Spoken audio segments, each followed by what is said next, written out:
Albert Einstein once said, everybody's a genius, but if you judge a fish by its ability to climb a tree, it will live its whole life believing that it is stupid.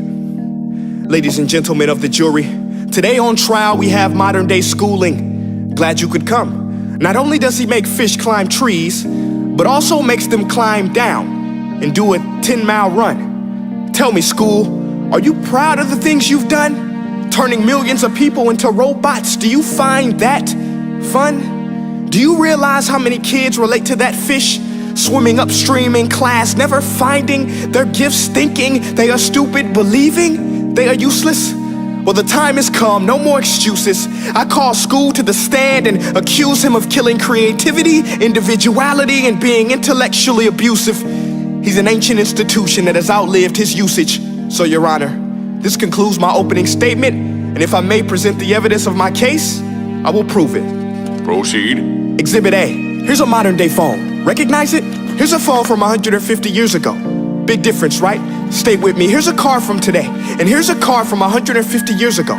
Big difference, right? Well, get this. Here's a classroom of today, and here's a class we used 150 years ago. Now ain't that a shame? In literally more than a century, nothing has changed.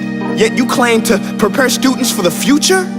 But with evidence like that, I must ask, do you prepare students for the future or the past? I did a background check on you and let the record show that you were made to train people to work in factories, which explains why you put students in straight rows, nice and neat, tell them sit still, raise your hand if you want to speak, give them a short break to eat, and for 8 hours a day, tell them what to think. Oh, and make them compete to get an A letter which determines product quality, hence grade A of meat.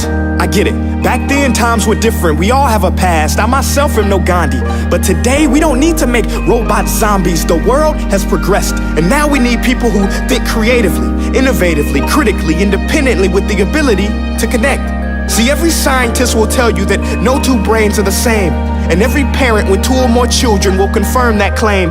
So please explain why you treat students like cookie cutter frames or snapback hats, giving them this one-size-fits-all crap. Watch your language. Sorry, Your Honor, but if a doctor prescribed the exact same medicine to all of his patients, the results will be tragic. So many people would get sick, yet when it comes to school, this is exactly what happens, this educational malpractice, where one teacher stands in front of 20 kids, each one having different strengths, different needs, different gifts, different dreams, and you teach the same thing the same way?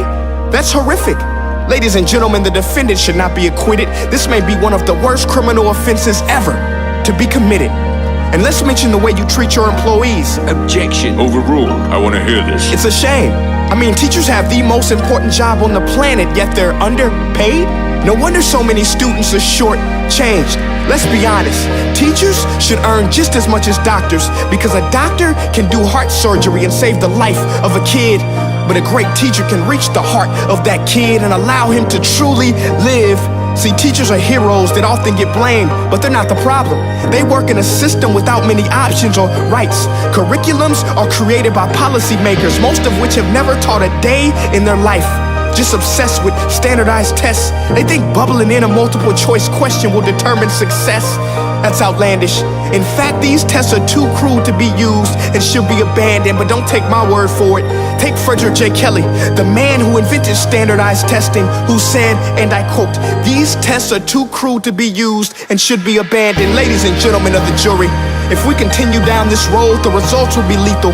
I don't have much faith in school, but I do have faith in people.